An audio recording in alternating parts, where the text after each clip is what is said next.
Camera 3 was showing me walking down the east corridor. I was still at my desk. Not a figure that looked like me. Not a coincidence of posture or gait.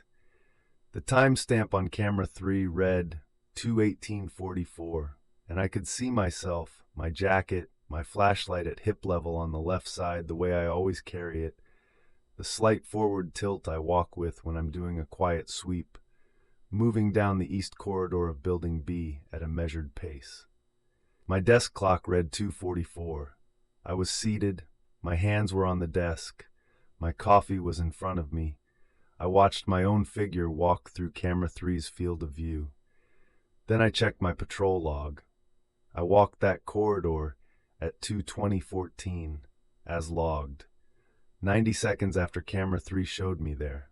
90 seconds, exactly. Every night for 9 nights. The night it stopped being 90 seconds is the night I'm going to have a harder time explaining. I've been at Vaux Medical Research Plaza for 6 years, 5-building suburban campus, bioresearch designation, pharmaceutical development, cellular biology, long-cycle experimental programs. The kind of institution where the parking lot is full by 7 a.m. and empty by 7 p.m., except for a few grad student cars clustered near Building D, where the overnight incubation rigs require manual checks. Solo midnight post. 12 square acres of campus, 5 buildings, 1 guard. Badge 372. That's me. Building B is the most restricted building on campus. Containment certified labs on levels 1 through 3, biosample cold storage in the sub-basement, keycard access at every interior door. The researchers who work in B go through additional background clearances. I escort the maintenance team when they have B2 work, but I don't have sub-basement access myself. My route takes me through the level 1 east wing and the stairwell landing. Confirm doors secure, check camera feeds, log it, move on. Quiet building, quiet campus, 6 years of quiet. The first time I noticed something wrong with camera 3, I almost logged it as a display error and forgot about it. Night 1 was a Tuesday, standard sweep.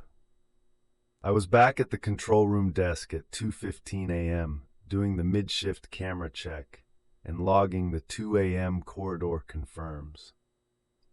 I was entering the Building B East Wing confirmation, secure, no anomalies, per my watch, when I noticed the camera 3 clock in the upper right corner of the monitor was running ahead of the desk clock. Not by much, a minute, maybe 2. I thought the display sync had drifted. That happens with older camera units. The internal clock runs warm and loses sync with the main system. I made a note to flag it for IT in the morning. Then I looked at camera 3's feed. The corridor was empty. That was correct. I just cleared it. I went back to logging. At 2:18:44, the audio alert on camera 3 triggered, motion detected. I looked at the monitor, my figure. East corridor, 30-meter mark, moving toward the far door. Flashlight at hip, forward tilt, my pace. I checked the desk clock, 02:44. I checked my position, desk, seated. I stared at camera 3 for about 4 seconds. Then the figure passed through the far end of the corridor and the camera reset to empty. At 2:20:14, I started my scheduled East Corridor sweep. I logged it when I got back. 14, Building B East Wing, secure, no anomalies. I looked at the motion-triggered timestamp in the camera log, 2:08:44, 90 seconds before I was there. I sat with that for a while. I came up with 3 explanations in order of how much I wanted them to be true. 1.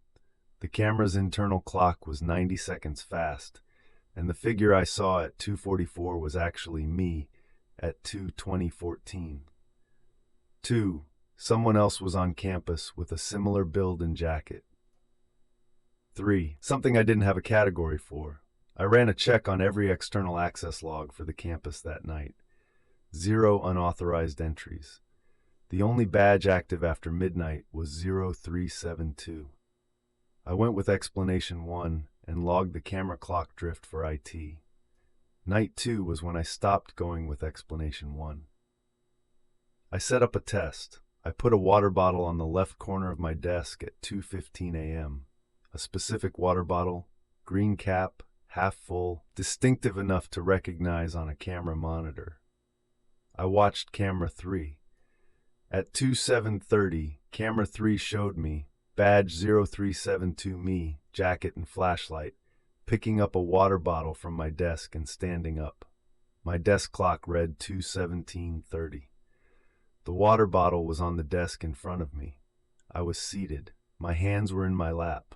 I watched myself stand on camera 3, turn toward the corridor, walk out of the control room frame. At 20 seconds after 2:30, I picked up the water bottle, stood up, and began my patrol. I brought the water bottle. I always do. Camera 3 showed my figure enter the east corridor at 2:04, which matched the real walk beginning at approximately 2:20:34. 90 seconds, consistent. I called IT the next morning, explained the clock discrepancy. I kept the explanation clinical, just camera 3's timestamp appears to be running 90 seconds fast relative to the desk system. IT logged it as ticket VXCAM-0047. A technician named Samir came out the following afternoon. Samir spent 2 hours on the camera unit. He checked the firmware, the network sync, the buffer size, the hardware clock. He ran a live test with the desk system side by side. He told me the camera's internal clock was running in sync with the desk system. No drift, no offset, no buffer delay of any kind. No known mechanism, he said, for a 90-second consistent delay. His report was 3 sentences. He signed it and left. That night, night 3, camera 3 ran 90 seconds ahead. Same as before, same jacket, same flashlight, same pace. I logged it. Nights 3 through 5, I kept a parallel log. 2 columns. Camera 3 timestamp when I appeared in the feed, and the actual time I walked that corridor per my desk clock and patrol log. Night 3, 90 seconds. Night 4, 88 seconds. Night 5, 91 seconds. Within 2 seconds across all 3 nights. I would have kept treating this as a camera anomaly I couldn't explain and left it at that, except for what happened at the T-junction on night 4. The east corridor in Building B runs straight to a T-junction at the 45-meter mark. Left, biosample cold storage room, locked, biometric access only, outside my authorization level. Right, the exit corridor to the stairwell, which is my normal route. On night 4, camera 3's feed, the version of events 90 seconds ahead of reality, showed my figure reach the T-junction and turn left. I watched it. The figure walked left toward the biosample storage room, approached the door, stopped, the door handle moved, the door opened. Not a lot, maybe 6 inches, but it opened. The figure stood in the gap for 4 seconds. Then the feed cut to static for exactly 1 second, then reset to an empty corridor. In reality, 90 seconds later, I reached the T-junction. I turned right as always. I did not go to the biosample storage room. I have never been to the biosample storage room. My badge doesn't unlock that door. I checked the biosample storage access log the next morning. 0 entries. No one had touched that door in 11 days. On camera 3, the feed had shown it opening. I had not opened it. No one had opened it. I started sleeping badly during those days, which is unusual for me on nights. Nights are easy to sleep through when you're wired for a 3 a.m. schedule. I wasn't sleeping. I kept running the biosample storage door footage in my head. The handle moving, the 6-inch gap. Nothing visible beyond, just darkness and the cold storage hum, which I shouldn't have been able to hear through a monitor's built-in speaker, but somehow the audio rendered it anyway. A low, mechanical thrum, the kind that runs in the background of large refrigeration units and becomes part of the ambient texture of a place until you stop noticing it. I'd worked this campus for 6 years. I'd never been inside that room. I did not know, until I watched that footage, what the cold storage hum sounded like. I know now. On camera 3, the door had been open for 4 seconds. Whatever was in that room, the feed had let me hear it. Step 2 Ryuk Part 1 Yuanton Yuiten Siverbata Strength. Night 6, I tested the divergence. I turned left at the T-junction. I'd planned it during the day, lying in bed not sleeping, going over it. Camera 3 on night 4 had shown my figure turning left and standing at the biosample storage door. The door had appeared to open. I wanted to know if camera 3 had been showing me what I was going to do, or what I was supposed to do.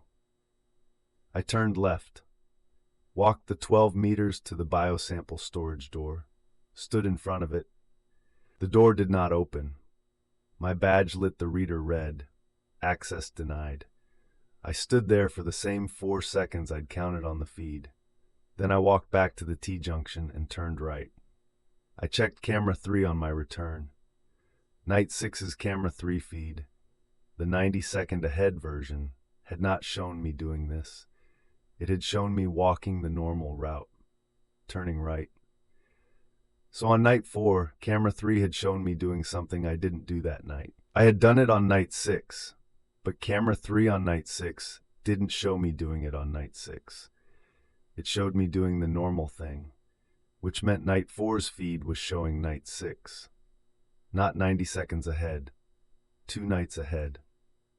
I stood in the control room and wrote this out on paper twice, because the first time I wrote it, I thought I'd made an error.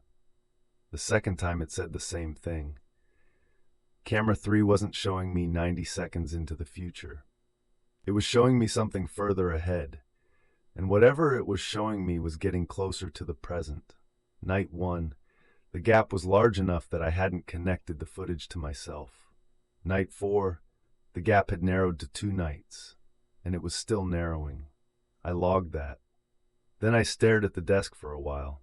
The campus HVAC system cycled off at 2:30 a.m., and the silence was immediate and specific. I sat in it. Night 7, IT ran camera forensics. I'd escalated my request after night 6, not explaining the full situation, but describing it as a potential hardware malfunction requiring hard drive analysis. Samir came back with a forensics tool. He pulled the camera 3 hard drive, ran it through their analysis suite. He called me the following afternoon with results. I could tell he was uncomfortable delivering. The footage files on the camera 3 drive had standard creation timestamps, but the metadata embedded in the footage file headers showed something different. The footage files, all of them, going back to the oldest content on the drive, had original write timestamps that predated my first shift at Vaux. Not by a day, not by a week, by 9 months. Camera 3 was installed 8 months before I started working at Vaux. So the drive being formatted at installation was expected, but the footage files themselves, the actual recorded content, were showing write timestamps 9 months before the camera was installed. The camera was recording footage before the camera existed. Samir's explanation. The hard drive had a corrupted firmware table that was writing incorrect timestamps to the file metadata. It was a hardware defect. It would cause incorrect date stamps on all files. The content itself was normal. I asked him, if that's the case, why is the footage content 90 seconds ahead of real time? He said, those might be 2 separate issues. He arranged for the camera unit to be replaced. The replacement was scheduled for the following Thursday. Night 8 was a Wednesday. Night 8 is the one I've replayed more than any other. I was doing my standard 2:20 a.m. East Corridor sweep. Camera 3 was running, new unit not yet installed, and I had my patrol log open on the desk, the parallel column ready. I checked camera 3 at 2:17:30. The 90-second ahead feed showed my figure in the East Corridor at the 20-meter mark, walking normally. Standard pace, standard posture. Then the figure slowed. It didn't stop, just slowed. The way you slow when something's not right, the weight shifting slightly, the pace becoming deliberate.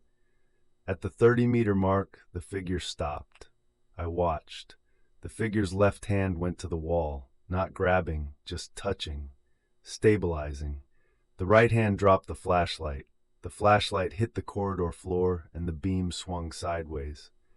Then the figure went down. Not a collapse, a slow, controlled descent. Hands first, then knees, then settling against the wall.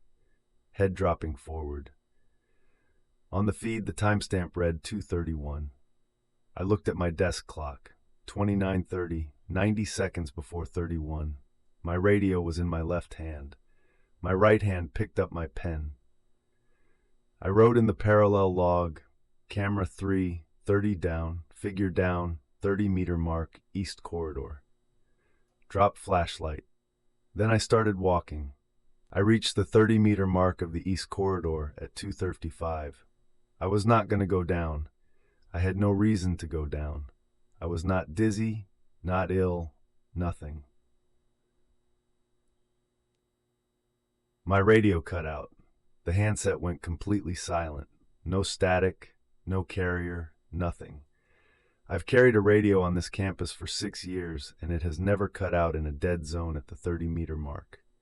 There's a repeater in the Building B stairwell. That corridor has full signal. The silence lasted 9 seconds. 9 seconds of complete radio silence at exactly the location and moment shown on camera 3. At 02:31:13, the radio came back. Full signal. I kept walking. I did not go down. I did not drop the flashlight. But something happened at 2:31:04. I don't know what.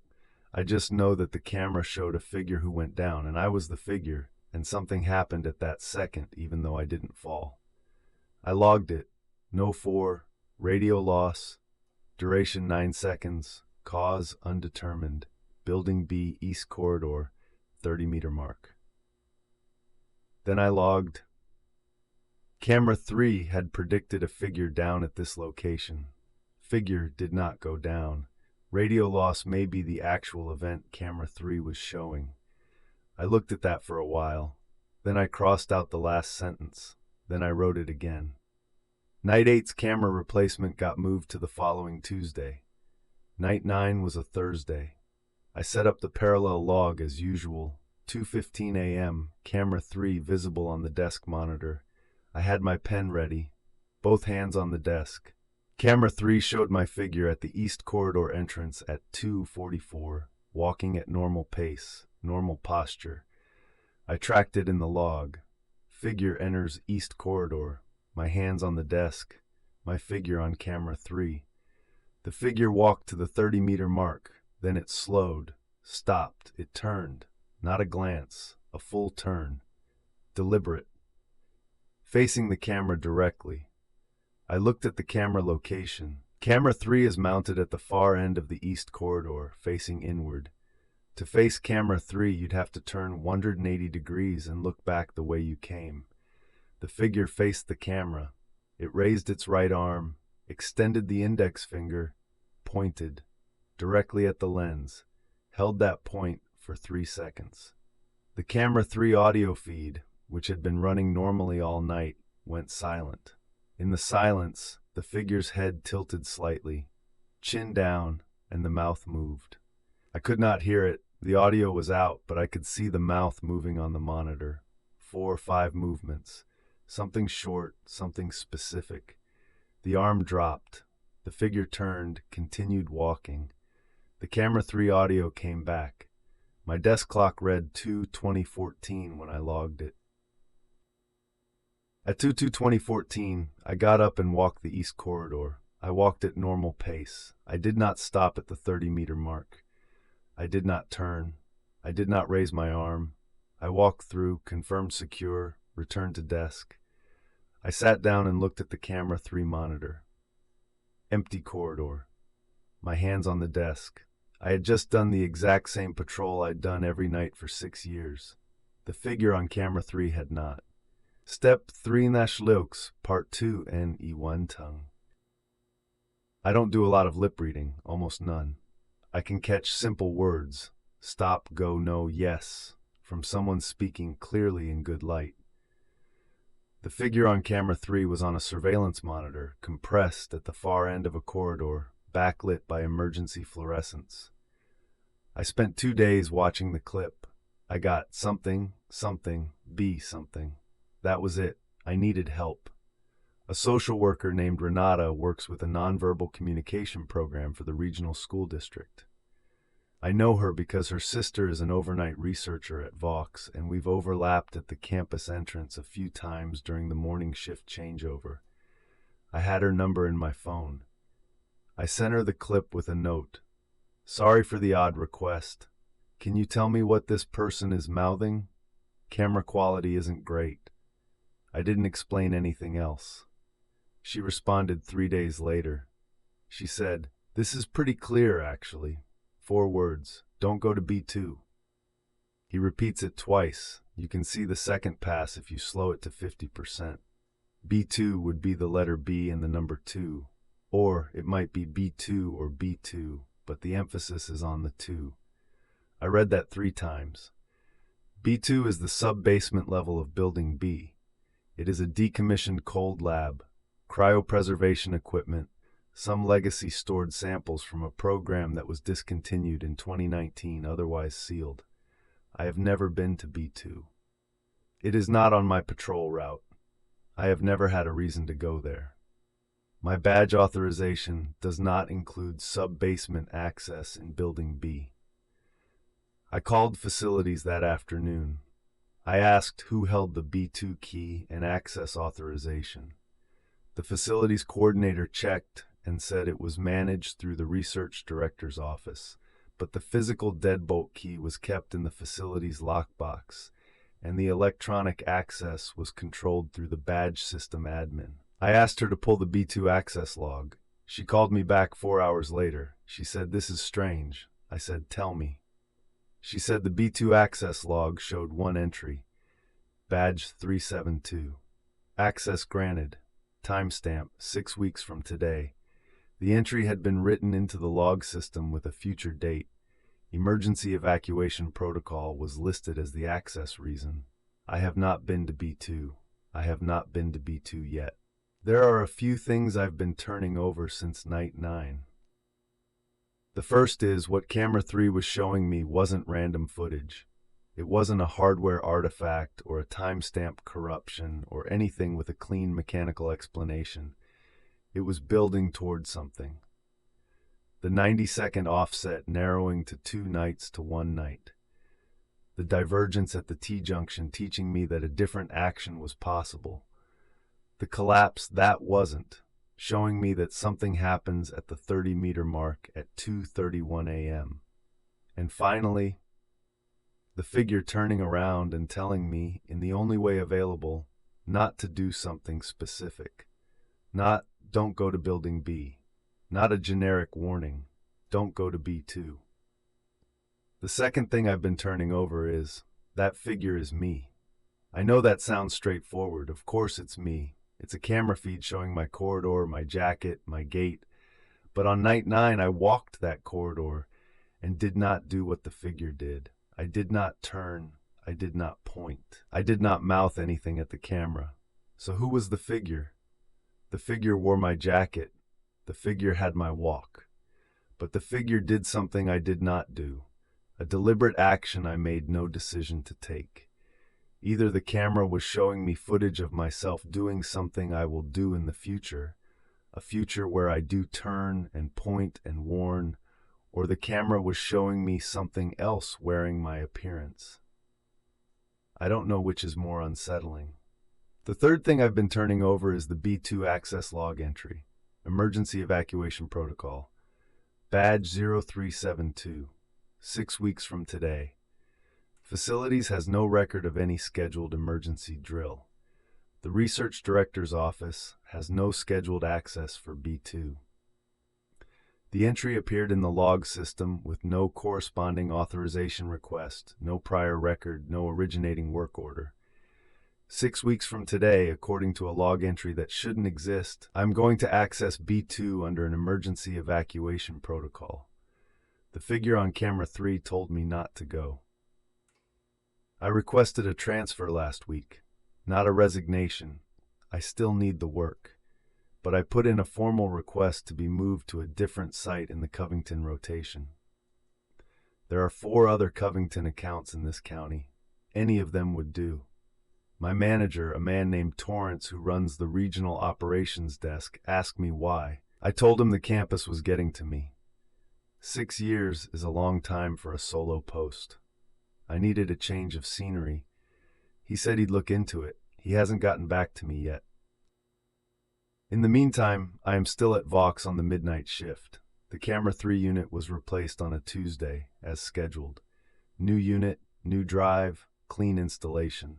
That night, the first night with the replacement camera, I was at the desk at 2:15 a.m. Parallel log open, pen ready.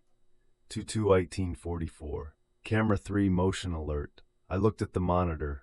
My figure, east corridor, 30-meter mark, 90 seconds ahead, walking at normal pace. I wrote it down. Night 1 with new camera unit. 90-second offset confirmed. Figure, east corridor, 2:44. No anomalies. Then I looked at the figure for another few seconds. Normal walk, normal posture, normal pace. It didn't turn. Not yet. I still have the clip from night 9. I've watched it many times now. Renata told me the figure mouths the phrase twice, and I can confirm the second pass at 50% speed. Same mouth movements, same 4 words, same slight tilt of the head. Don't go to B2. The figure says it twice, as if once might not be enough, as if it knew I might not listen the first time. 6 weeks from now, I'll know whether I listened, or I'll already be in B2 and the question will be moot. I want to be accurate about the timeline, because the more I think about it, the more it matters. Camera 3 arrived at the campus 8 months before I started working here. The footage files on the drive had write timestamps 9 months before the camera was installed. Samir explained this as firmware corruption. I understand why he said that. It's the only explanation that doesn't require accepting something that has no category. But here's what I keep circling back to.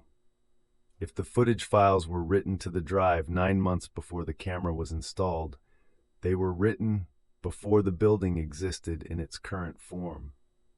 The East Corridor in Building B was reconfigured as part of a 2019 renovation. The layout I patrol, the T-junction, the cold storage placement, the position of camera 3 at the far end. That layout didn't exist 9 months before I started. It existed from the renovation onward. The footage files show the current corridor layout. They were time-stamped before the renovation. Samir's firmware explanation covers the timestamp. It doesn't cover the footage. I've thought about mentioning this to Samir. I haven't. I'm not sure what it would accomplish. His job is hardware. He fixed what he could fix. The footage on the drive still shows the current corridor. The timestamps still say 9 months before the corridor was built. There's a practical dimension to all of this that I've been trying to stay focused on, because it's easier to stay focused on practical things. The camera 3 replacement unit is now running. It shows the 90-second offset, same as before.